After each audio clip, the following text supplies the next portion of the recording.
kalau saya lagi latihan di sini dengan para penari gitu, anakku ya tak gendong. Jadi sambil mengarahkan penari, saya gendong anak, itu hal yang biasa. Kemudian kadang-kadang dia lari-lari dan seterusnya. Jadi begini, ini tantangan juga bagi akademisi ya. Anak-anak ini bisa belajar dari YouTube, tidak harus pergi ke sekolah. Kehadiran institusi pendidikan itu menurut Mas Wiroto sebaiknya gimana sih? Kalau apakah masih seperti yang normatif seperti itu, apa sudah mulai harus memikirkan yang 6G tadi? Pak Jokowi, presiden kita kan selalu berbicara, ayo cepet adaptatif. Laju pesatnya perkembangan teknologi tidak bisa dihindari.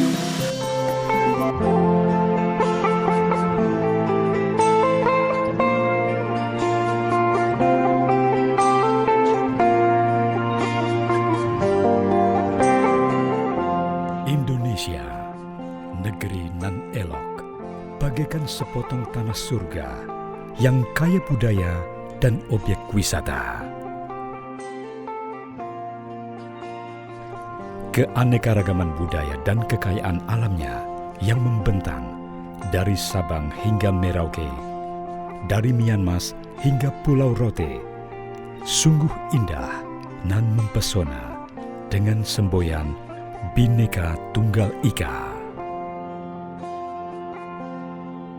Biodata, bincang objek budaya dan pariwisata, adalah media yang menyajikan informasi tentang seni, budaya, dan kepariwisataan kebanggaan bangsa Indonesia.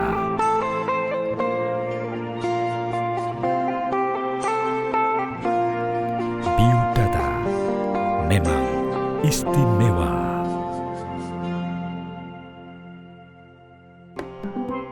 Nah terus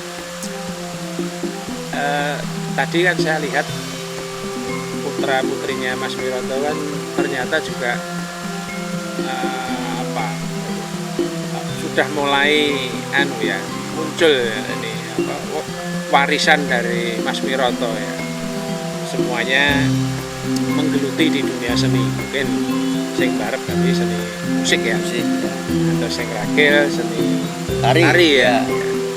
Nah ini ya apa memang sejak kecil itu memang digula pentrah itu, atau karena ikut Mas Wiroto nek pas latihan melu terus ya karo momong nek karo latihan, atau sehingga bisa terbentuk dan kayaknya sudah mulai nampak juga tadi sing barep karya-karyanya itu juga sudah mulai nampak. Ini gimana itu proses pendidikan anak-anak ya, dari kecil hingga sekarang terbentuk seperti itu tuh gimana itu? Di sela-sela kesibukan Mas Wiroto sendiri kan? Memang gini, satu prinsip saya ketika punya studio ini, saya tidak memisahkan ya antara studio dengan rumah. Kan ada seniman yang tidak mau diganggu gitu ya. Jadi kalau senimannya itu lagi berkarya, anak bojone ra oleh delok. Ada teman saya yang seperti itu. Jadi dia merasa terganggu nek anaknya berada di sekitar itu. Nah, saya tidak merasa seperti itu. Kalau saya lagi latihan di sini dengan para penari gitu, anakku ya tak gendong. Jadi sambil mengarahkan penari, saya gendong anak, itu hal yang biasa. Kemudian kadang-kadang dia lari-lari dan seterusnya. Sambung itu dulu yang besar ya, sampai bilang, Pak aku pengen ikut nari gitu. Terus ya boleh saya bilang gitu. Terus gimana narinya? Ya bikin sendiri saya bilang gitu. Lalu yang Agung Gunawan, Anter, Sudi dan lain-lain kan bikin sendiri. Kalau kamu mau ikut ya bikin sendiri. Nah, terus caranya gimana ya? Kamu coba itu kan ada penari kan, ada ABCD. Kamu gerakan yang dari antara mereka itu mana yang kamu suka? Coba kamu tiruin. Kamu susun sendiri nanti ikut. Bener. Aku suka yang gerakannya Om Sambung yang gini-gini. Ya, udah itu satu. Terus apalagi yang ini? Oke ada 3 toh. Wes. Saya disusun sendiri. Terus ikut ya, saya bikinkan staging gitu, duet sama Agung dan sebagainya. Akhirnya pentas di Taman Budaya Jogja waktu itu ya. Terus masuk di koran. Anakku cilik terus ditunjukin aku, Pak, aku masuk koran ini. KR ya. Apakah ini berarti tarian saya bagus? Dia tanya. Aku bilang, iya, itu artinya kamu menarik perhatian. Ya gitu, sampai di situ aja, karena dia sebenarnya nggak begitu tertarik joget. Akhirnya tidak berkembang sambung ini, tapi dia suka musik. Ya saya biarin aja karena dia suka musik, dan anehnya itu kalau belajar itu loh di YouTube. Nah terus saya bilang, Le, kamu kok belajar gitarnya gitar elektrik yang wak gitu kan, dari YouTube dong, Mbok. Kamu saya undang ke ini belajar gitar apa yang klasik gitu. Karena sebaiknya klasik itu ya dipelajari gitu. Nah saya undang ke siapa mbiyen ya? Mas Royke gitu. Kayaknya apakah anaknya apa siapa itu, tapi saya mulai melalui Mas Royke. Dia kan gitaris yang bagus. Akhirnya datang private kan. 1-2 kali tok, Mas. Nggak mau lagi dia bilang, aku terikat banget nih belajar ini.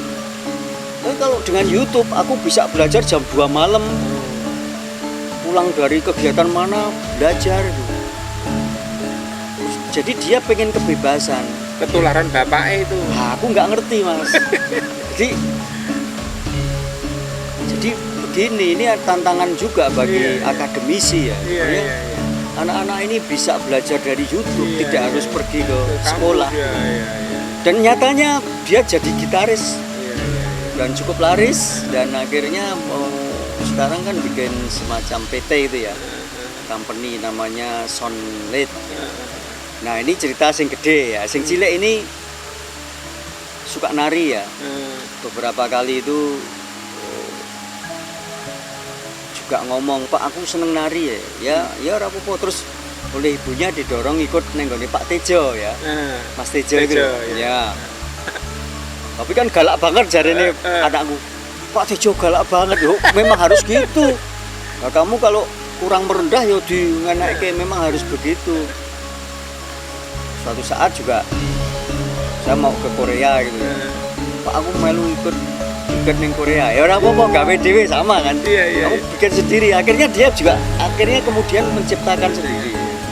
Menciptakan karya sendiri, dan kemudian saya bilang, kalau kamu ke luar negeri, aku nggak bisa menyelamatkan kamu, saya bilang gitu. Nggak bisa dong, ini anak Emiroto, mergane anak Emiroto, kemudian kamu ikut ke luar negeri, nggak bisa. Kamu harus hitting the ceiling. Kualitas gerakanmu, presentasimu di atas panggung harus meyakinkan every single moment, every single second. Aku bilang gitu.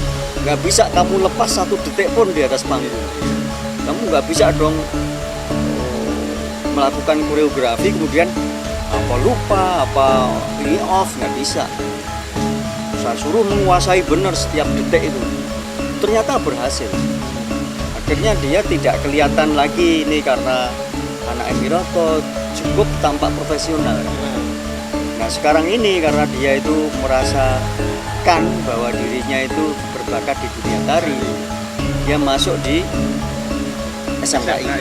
Nah saya bilang begini, ke depan tuh nanti kolaborasimu itu sudah tidak lagi dengan teman-temanmu di Jogja gitu. Kamu itu nanti kolaborasinya dengan Afrika, dengan Jepang, Korea, dengan seluruh dunia. Itu akan connected nanti, Mas. Mulai tahun 30 ketika 6G ya. Ketika teknologi 6G itu sudah menjadi sehari-hari. Nanti itu kita itu kalau ketemu orang itu tinggal klik gini tuh hadir. Jadi kayak hologram gitu. Nanti akan ada yang namanya holographic video call gitu. Nah, saya bilang sama anakku, kamu akan kolaborasinya nanti dengan mereka. Jadi nanti itu koreografi kemudian penari itu tidak lagi kayak zamannya awal dulu. Penarinya bisa hologram aja. Yang ini orang Afrika, yang ini orang Jepang, dan sini ketemu dengan orang sini, dan itu bisa kolaborasi dalam satu panggung gitu, dan itu akan menjadi tren nantinya. Nah, terus kan Mas Miroto kan sampai saat ini kan menjadi dosen di ISI. Ya. Nah, tadi kaitan dengan putra putrine Mas Miroto yang aku nggak mau belajar didatengin guru gitar, aku belajar YouTube, terus ya dan sebagainya dan sebagainya. Bahkan Mas Miroto dari sejak kecil sudah memotivasi, udah kamu bikin tarian sendiri, nirukai, gatoke. Nyatanya juga lah menghadapi kenyataan seperti itu, kehadiran institusi pendidikan itu menurut Mas Miroto sebaiknya gimana sih? Kalau apakah masih seperti yang normatif seperti itu, apa sudah mulai harus memikirkan yang 6G tadi? Ya. Ya, ini kan perlu. Nah, menurut Mas Miroto dengan pengalaman selama ini, pengalaman mendidik anak seperti itu, gimana sih sebetulnya menurut Mas Miroto terhadap dunia pendidikan seni sekarang ini? Ya, ke depan dengan kemajuan dan perkembangan artificial intelligence, ya, jadi kecerdasan buatan, itu nanti kan akan menggantikan peran manusia yang selama ini tampak penting gitu, nanti digantikan oleh mesin. Nah, termasuk penari itu kan nanti digantikan oleh hologram. Saya yakin itu. Saya yakin. Makanya saya sedang merancang di sini, di sanggar saya ini akan saya bikin teater holografis. Karena di tempat lain belum ada kan. Saya juga berharap pemerintah, saya sudah kesana kesini memprovokasi dalam tanda petik. Mbok Jogja ini punya teater holografis kayak di Yokohama gitu. Tapi ora tembus-tembus sih Mas. Saya tidak tahu kenapa ini ada kendala yang seolah-olah itu perlu, padahal ini akan terjadi nanti. Jadi lembaga perguruan tinggi, lembaga pendidikan secara umum nanti kan juga menghadapi permasalahan dengan hadirnya disrupsi ya. Bahwa sekarang saja ya, kita itu kalau belajar itu aja di rumah kan bisa. Iya. Kan rasa meeting ya nggak perlu benar ketemu. Dan ilmunya kan dapat. Saya kan jadi narasumber ya nang omah toh. Tapi informasi itu kan sampai di mana-mana. Tapi akhirnya saya ditransfer juga dapat duit gitu kan. Artinya ini akan berlanjut, akan berkelanjutan,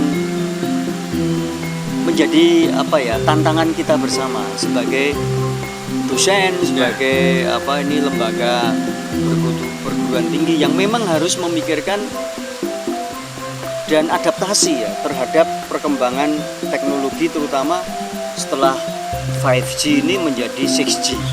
Nah, sebelum penutup Mas, tadi kaitan dengan teknologi, SDM-nya kira-kira apakah memang sudah siap, terutama SDM yang ada di pendidikan seni itu ya. Nah, selain tadi persoalan dari pemerintah dan sebagainya, itu satu. Terus yang kedua, bagaimana nanti nasib daripada kesenian tradisi dengan perkembangan teknologi seperti itu? Apakah ada kekhawatiran nanti semakin hilang, atau ada satu pemikiran tadi supaya tradisi itu juga tetap bisa sama kita angkat dengan perkembangan teknologi zaman. Nah, ini saya kira itu menjadi pertanyaan penutup dan sekaligus pesan-pesannya Mas Miroto terhadap generasi berikutnya. Ya, ada beberapa tadi ya. Jadi agak lupa saya. Tapi gini, SDM yang pertama tentang SDM, ya. Kemudian yang kedua tentang kekhawatiran tradisi ya. Tradisi. Gini, kalau tentang SDM itu sampai sekarang ini kan Pak Jokowi presiden kita kan selalu berbicara, ayo cepet adaptatif, laju pesatnya perkembangan teknologi tidak bisa dihindari, ayo cepet gitu kan, Pak Jokowi bilang gitu. Tapi ya banyak yang ya wes lah Nah mereka itu akan menjadi konsumen yang setia.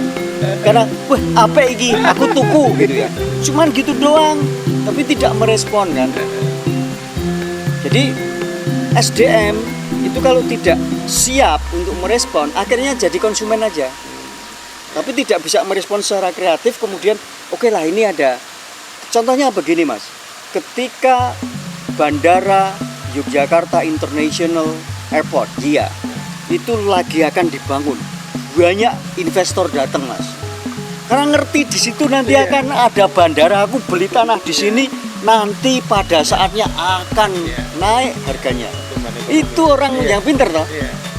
Tapi ada juga yang apa iya, ada setelahnya enggak. Sama 6G itu akan datang. Hologram itu akan berada di kehidupan kita. Itu nanti 10 tahun lagi. Tetapi bagi orang-orang yang tertentu itu sudah menyiapkan ke sana. Apakah kemudian para dosen misalnya itu berpikir, wah sekarang kita masih 4G ya, bentar lagi 5G. Apakah mereka berpikir ke 6G gitu? Saya nggak tahu ya, mungkin ada, mungkin enggak ya. Dan itu tergantung dari mereka ya.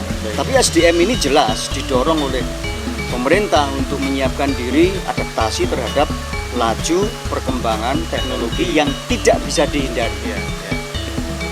Oke, dan pesan-pesan untuk generasi muda gimana? Ya, saya kira para ini generasi milenial ini mesti melek dengan teknologi. Jangan anggap teknologi ini sebagai musuh, tetapi sebagai teman.